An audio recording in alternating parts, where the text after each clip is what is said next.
Olah-olahan coklat yang bikin bahagia. Kamu emang gak bisa beli kebahagiaan, tapi dengan makan coklat, kamu bisa dapatkan kebahagiaan.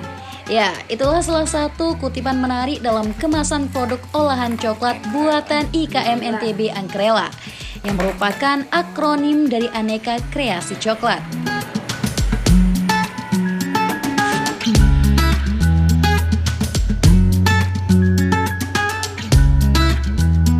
IKM Angkrela sudah eksis sejak 6 tahun yang lalu.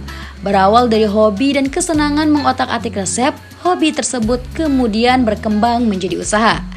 Berbagai resep terus dicoba dan dikembangkan. Diversifikasi produk dari berbagai olahan coklat pun sudah banyak dihasilkan. Contohnya, bolen coklat, coklat batang, hingga coklat bubuk pun dibuatnya.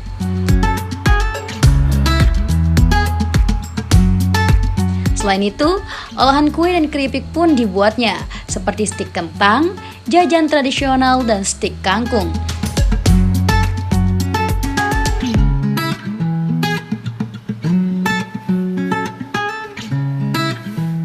Keterbatasan mesin pengolah biji coklat menjadi coklat bubuk sebagai bahan dasar olahan aneka coklat menjadi kendala utama. Sehingga kebanyakan bahan olahan coklat dalam bentuk coklat batangan didapatkan dari toko. Saat ini, pengolahan biji coklat mentah mereka lakukan secara manual memakai blender, sehingga produksinya tidak bisa banyak.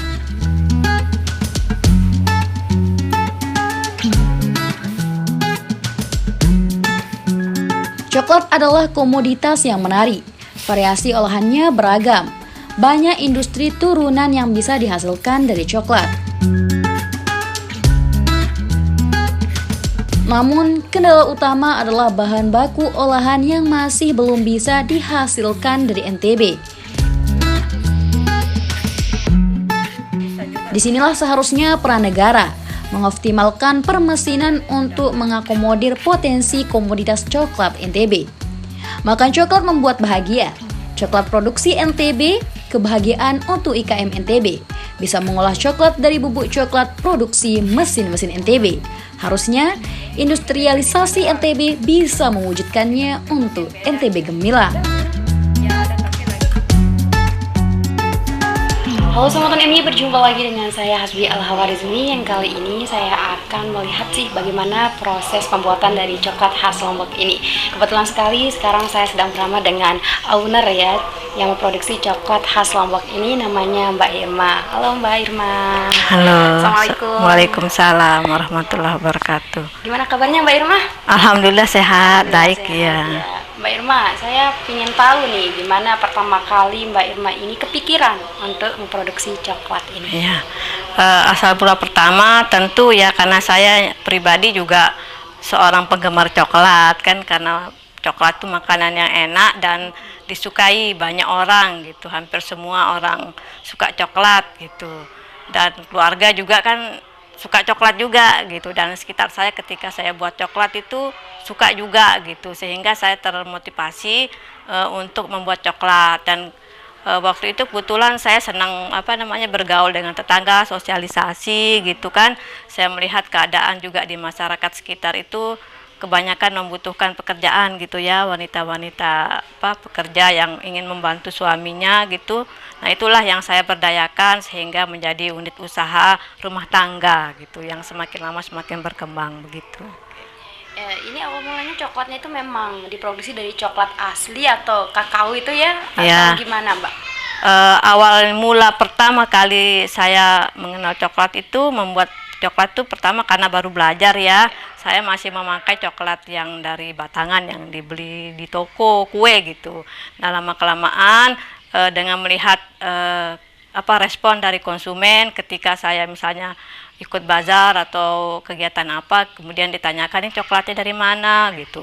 Nah, setelah itu saya berpikir, oh mungkin masyarakat sini kan orang Lombok mungkin senang gitu dengan coklat yang dari lokal gitu, yang dari bahan lokal gitu.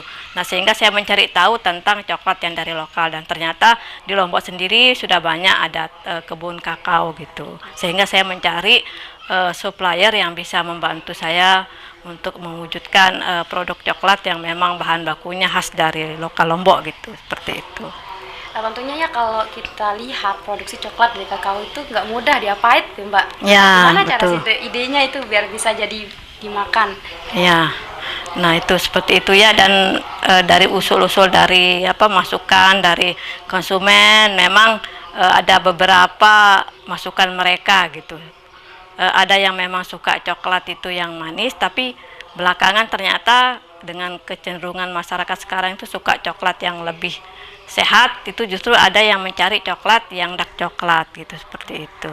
Pahit banget gitu. Iya, yang pahit itu, seperti itu, dan itu justru menjadi ide inovasi usaha saya gitu, seperti itu, untuk menciptakan inovasi produk terbaru gitu, seperti itu. Gimana nih caranya Mbak Irma belajar membuat coklat? Apakah ada khusus untuk belajarnya atau memang otodidak? Ya, kalau untuk belajar coklat, awalnya sih belajar dari teman-teman gitu ya, kemudian terus dari YouTube gitu ya, otodidak, kemudian misalnya ada kegiatan baking class gitu, cooking class, saya ikut gitu. Nah, di situ mulai belajar dan mulai menyenangi gitu ya dunia perbakingan gitu. Nah, sejak itu semakin belajar mendalami coklat, dan saya menemukan bahwa coklat itu, sehingga saya semakin suka dan mendalami usaha coklat, karena saya memahami bahwa coklat itu produk yang bisa dimodifikasi dan dikreasikan gitu. Bisa dikreasikan menjadi berbagai macam varian, berbagai macam produk olahan. Jadi ide kita akan terus mengalir gitu ya, inovasi kita akan terus mengalir, karena coklat itu produk yang bisa kita kreasikan dengan berbagai macam bentuk dan jenis gitu, seperti itu. Nah, kalau setahu saya ya Mbak ya, kalau kita lihat coklat ya jenis coklat langsung makan. Ya. Nah, seperti dikatakan oleh Mbak Irma tadi bisa ya dimodifikasi. Nah, Ya. kira-kira seperti apa nih contohnya atau coklat pertama yang Ya. Mbak Irma buat? Nah, coklat pertama sih biasa, yang hanya tanpa varian, mungkin hanya berbentuk seperti misalnya yang anak-anak suka, misalnya coklat berbentuk boneka gitu ya, seperti itu. Itu awalnya yang berbentuk karakter yang saya buat pertama. Lama-kelamaan melihat kecenderungan pasar dan melihat Lombok ini sebagai daerah wisata ternyata membutuhkan produk oleh-oleh yang khas. Nah, saya melihat ini belum ada nih gitu, coklat yang dijadikan oleh-oleh khas Lombok. Nah, dari situ muncul ide saya untuk membuat coklat yang khusus untuk produk oleh-oleh gitu. Karena kalau di daerah lain, misalnya kita tahu di Jogja misalnya ada kan produk coklat monggo. Nah, itu kan menjadi khasnya di sana gitu. Nah, sehingga saya berpikir apa nih yang dari Lombok yang bisa menjadi khas dan kebanggaan dari Lombok. Nah, dengan mengkombinasikan itu ide-ide saya itu, kemudian mencari tahu supplier coklat yang bisa saya ajak kerjasama gitu. Nah, sehingga saya mulai mempelajari dan merancang kira-kira seperti apa gitu varian coklat yang cocok untuk oleh-oleh gitu, yang cocok untuk oleh-oleh, diminati banyak orang, seperti itu. Ya. Sebelumnya ada nggak penolakan pas pertama kali membuat coklat dari pelanggan-pelanggannya Oh ya, gitu? pertama-tama tentu ada ya, tapi kita terus saya ketika ada masukan itu justru semakin senang, Mbak, ininya tambah ini atau kurang ini, itu sebenarnya saya senang gitu. Saya justru nunggu-nunggu, kadang kalau ada yang sudah cicip coklat saya itu saya penasaran gitu, kok belum ada kabar ya, dia suka apa enggak gitu, tuh saya kepikiran gitu. Nah, sampai lama-lama kalau misalnya ini, saya kadang yang kalau tahu nomor WA-nya gitu, saya japri, bagaimana Mbak rasanya, apa ada masukan gitu. Nah, di situ biasanya ada masukan-masukan seperti itu.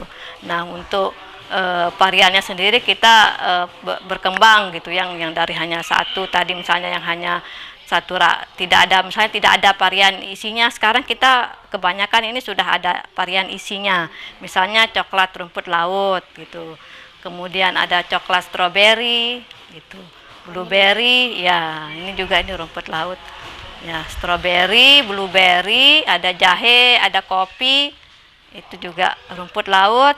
Nah, belakangan juga ada yang coklat kurma, coklat hitam kurma. Jadi coklat hitam kurma ini dark coklat 100%, artinya tanpa gula sama sekali, kita padankan dengan kurma yang sehat gitu, seperti itu. Oke. Gitu. Nah, kalau ini yang kayak bulat ini juga ada isinya atau gimana? Ya, ini coklat truffle namanya. Kalau di luaran itu kan ada produk khas India itu Ferrero Rocher namanya kan, ya yang sudah terkenal.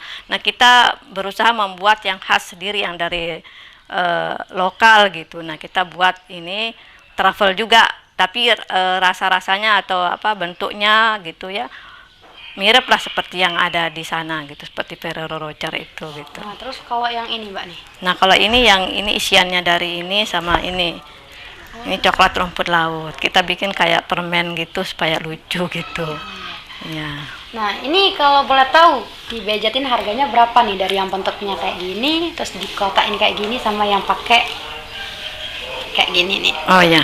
Harganya. Kalau yang ini kurang lebih sekitar 2,5 ya yang apa Ini. Per piecesnya. per piecesnya. Nah, kalau yang sudah masuk dalam kotak ini kan saya isi 2, jadi nanti harganya 5.000.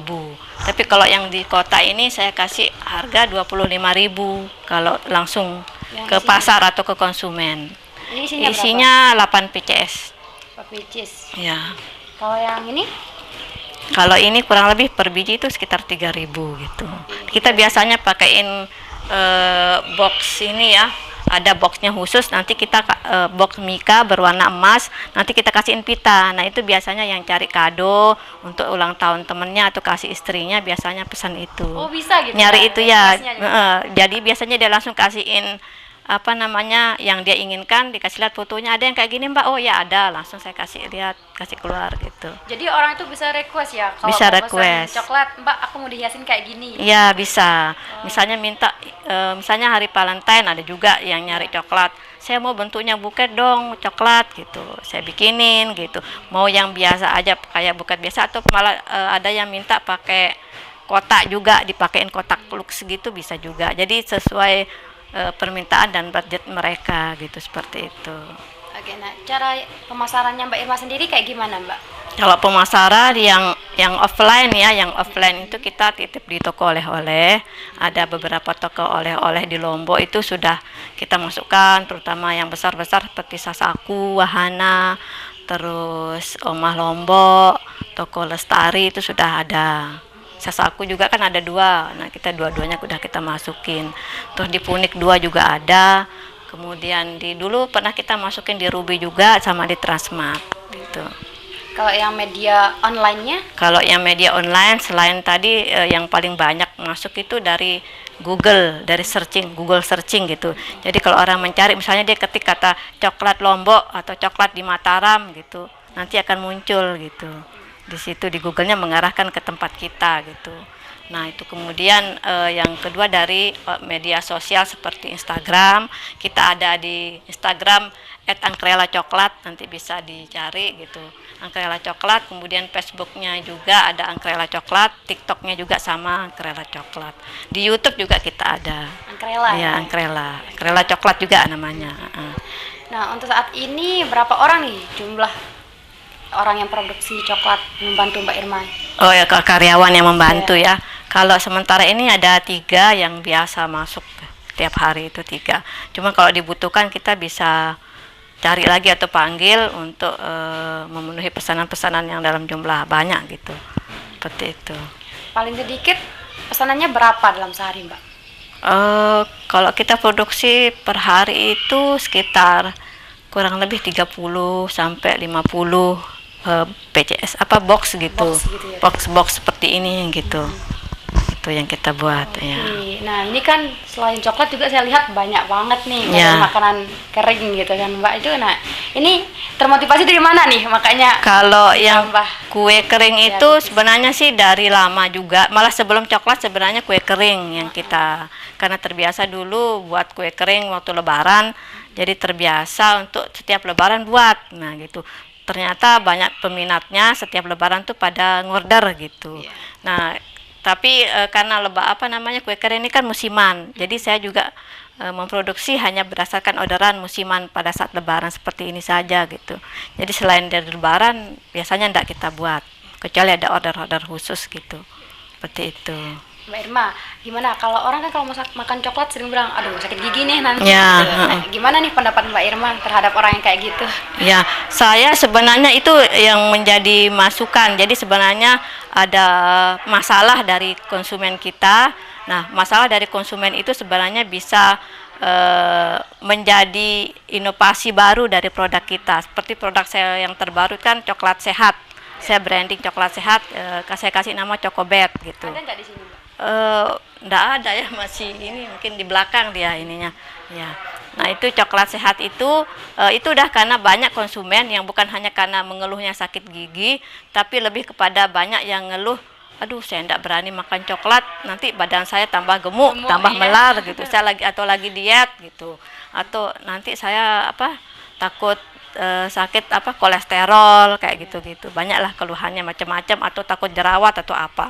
Nah ternyata itu jadi pikiran saya gitu, masukan konsumen, keluhan mereka itu, oh ini jadi masalah, tapi saya pikir mungkin saya harus bantu mereka untuk mencari solusinya gitu, seperti itu.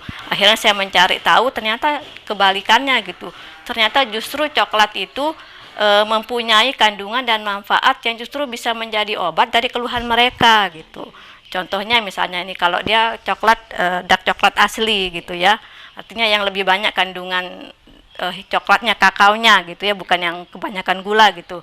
Nah itu sebenarnya dia mengandung zat-zat yang justru bisa menyembuhkan sakit gigi itu, bisa membunuh bakteri gitu. Jadi justru menyembuhkan sakit gigi karena dia bisa membunuh bakteri dari gigi kita gitu. Gigi kita tuh kan sakit biasanya karena ada bakteri yang tumbuh gitu.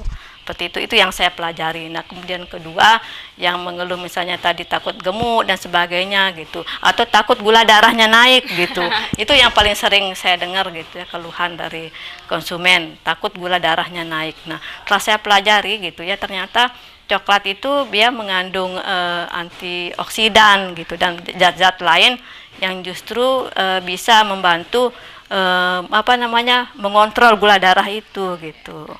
Jadi dia bisa membantu menormalkan kembali kadar insulin tadi gitu kan. Kalau dia ini kan kadar insulinnya tidak normal gitu ya, yang diabetes itu. Nah tapi kalau sudah makan coklat nanti kadar insulinnya bisa normal kembali gitu, seperti itu. Berarti ada yang coklat memang bikin sehat ya. Iya, coklat gitu. sehat.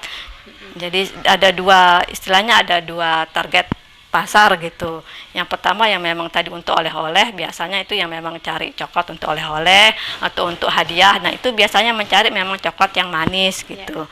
Seperti inilah coklat-coklat manis. Nah tapi kalau ada yang memang khusus untuk diet, dia biasanya orang-orang yang memang terbiasa konsumsi coklat dark. Justru ketika kita kasih coklat yang agak manis, dia tidak suka gitu. Saya pernah tawarkan coklat dark tapi yang sedikit kakaonya, artinya kandungan kakaonya masih ini sekitar 60% kalau tidak salah yang saya tawarkan. Mbak masih manis coklatnya, dia bilang oh iya berarti dia tidak cocok coklat yang manis, berarti memang harus ditingkatkan kandungan kakaonya gitu, seperti itu, gulanya yang direndahin gitu, seperti itu. Nah di sini saya lihat juga ada parcel Mbak ya. Ya. Nah kalau parcelnya ini dibudgetin harganya berapa dan isinya apa aja? Ini kurang lebih ya kalau tidak salah itu sekitar 160 ya kalau tidak salah. Ini ada kue kering, ada dua box coklat, sama ada 6 box coklat mini yang beberapa varian di sini. Ada coklat rumput laut, stroberi, blueberry, kopi, jahe, dan dark coklat kurma. Ya. Mbak Irma produksi nggak hari ini coklatnya? Hari ini belum produksi, tapi nanti saya memang akan memproduksi coklat gitu, membuat coklat yang yang dark coklat. Kebetulan ada yang pesan gitu. Nanti kita akan produksi. Oke, boleh nggak kita nanti nih lihat proses pembuatan coklatnya? Oh ya, boleh Mbak. Ya. Oke, biar pemirsa yang ada di rumah juga tahu gimana cara proses pembuatan coklat. Ya. Terutama nih tadi coklat sehatnya gitu Mbak. Ya, coklat sehat. Oke, Insyaallah. mungkin pemirsa itu tadi ya, gimana kalau coklat ini selain untuk menjadi oleh-oleh juga bisa menjadi obat buat kalian yang masih takut untuk makan coklat. Nah, agar lebih jelasnya nanti kita akan lihat cara Mbak Irma membuat coklatnya.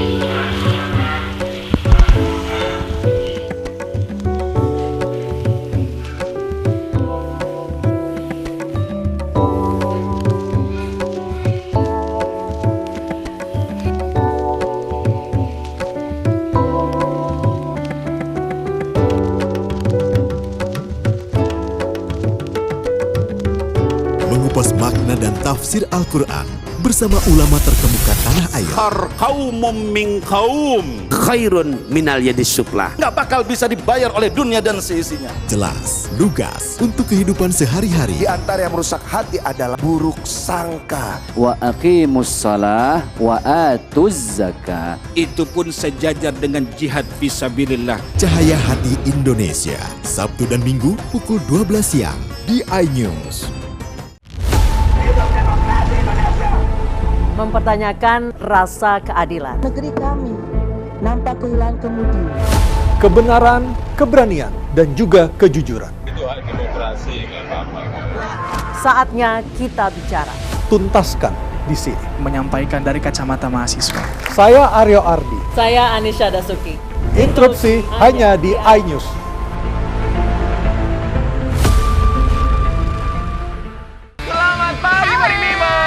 Hadir menemani pagi Anda dengan sajian informasi unik dan menarik. Rasanya seperti apa nih? Kalau gitu langsung aja kita mulai. Pop yang lucu banget, beda dari yang lain. Iya sih. Menghadirkan bintang tamu yang menginspirasi. Sushi karakter sejajar. Tentu saja kurang sehat. Tetap di Morning Update, ada pagi hari. Morning Update, Senin sampai Jumat pukul 7 pagi di iNews. Temani weekendmu bersama program kuliner spesial. Kalaparan, eksplor gokil wisata kuliner. Tempat makan yang jarang terekspos. Food Diary, mengupas sejarah kuliner, hidangan viral dari Nusantara sampai mancanegara. Mantep banget, mantep banget. Saksikan Kuliner Special Weekend, Sabtu dan Minggu pukul 10 pagi di iNews.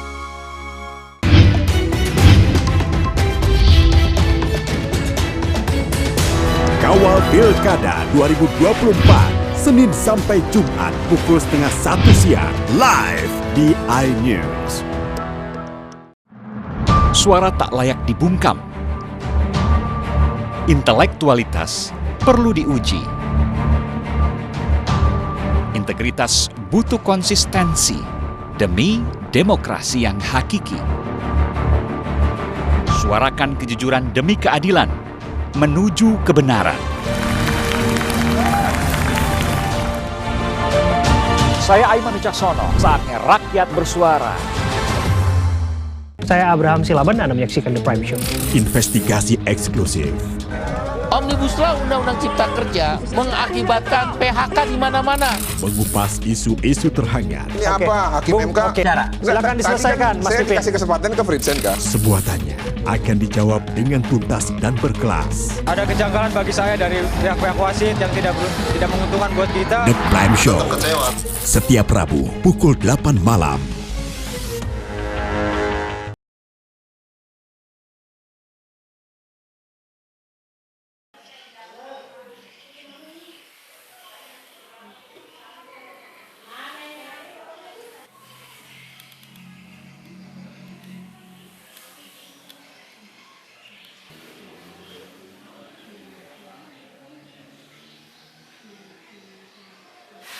Oke, teman-teman, kali ini kita lagi mau buat coklat angkrelanya, Bu ya. Di sini sama Mbak Irmanya lagi apa aja nih bahan-bahannya, Mbak? Oh ya, ini bahan-bahannya kita yang utama ini harus ada coklat bubuk dan lemak coklat. Kita bisa juga ngolah dari bijinya. Cuman ini agak lama prosesnya. Kalau dari bijinya nanti bisa ditambah, dari bijinya dihaluskan dulu. Nah, setelah itu bisa ditambahkan sedikit lemak coklat. Baru kita nanti lelehkan. Nah, setelah itu baru nanti bisa dicetak. Itu prosesnya secara umum dulu. Nah, cuman sekarang kita supaya lebih cepat, kita ambil yang dari lemak coklat sama coklat bubuknya aja. Ini udah disiapin untuk cetakannya elastis. Ini biasanya berapa gram? Apa ini? Takaran coklat. Oh, takarannya beda-beda sih, tergantung variannya. Ini yang pertama kita mau buat dulu yang coklat kurma, yang dark coklat kurma. Jadi dia tidak pakai gula. Nanti baru kita bikin misalnya dark coklat yang 70%. Jadinya gulanya sedikit saja, nanti mungkin 30%. Timbang putih. Ini butuhkan berapa lama untuk matangnya, Mbak? Enggak lama sih ininya. Memang coklat bubuk Yang pahit itu Mbak ya? Ya. Ada variasinya nggak ini pakainya pilihan coklatnya, grade coklatnya? Ada, ini insya Allah yang kualitas premium yang kita pilih. Terus kita garis dulu lemak coklatnya. Kita seperti itu. Ini nanti takaran coklatnya sama? Enggak beda deh nanti. Lebih banyak yang warnanya? Iya.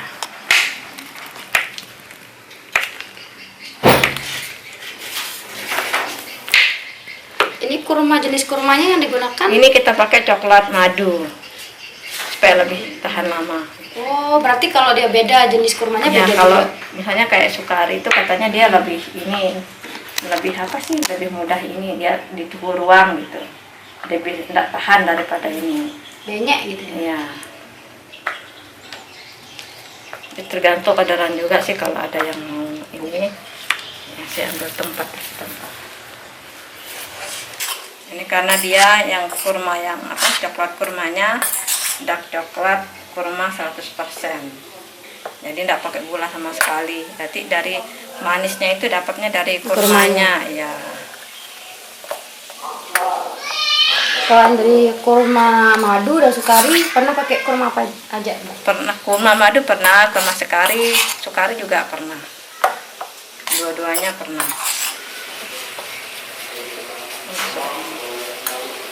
Oh, nanti lagi sama Ton, ini dia coklat yang kita produksi tadi, yaitu kurma. Ini dia Mbak ya? Coklat kurma. Coklat kurma. Jadi kalau ya udah jadi, tinggal di packing menggunakan ini apa nih? Pakai di packing Mbaknya? Aluminium foil. Ya, aluminium foil. Baru udah ready untuk dijual. Ya. Segininya itu berapa Mbak? Kurang lebih 60.000. 60.000 isian? Isiannya kurang lebih 30-an ya. 30-an, 60.000 rupiah ya, sekiranya 2.000 lah per satunya, picisnya. Nah, untuk tambahan yang lain mungkin ada tambahan apa gitu, misalkan contoh untuk jeruknya nanti ditambahkan apa? Kalau yang jeruk tadi yang sudah kita buat tadi adonannya itu tinggal kita tambahkan susu sama gula. Oh iya. Ya, tambah susu sama gula. Terus setelah itu kita tambahkan pada saat mencetak kita tambahkan olahan jeruknya. Baru kita cetak, taruh di kulkas. Nah, setelah selesai baru dibungkus seperti ini gitu. Jadi bedanya itu aja ya. Ini yang kebanyakan yang kita masuk ke toko oleh-oleh itu jadinya seperti ini. Coklat jeruknya ini. Yang ini ya. Ya, itu juga ya.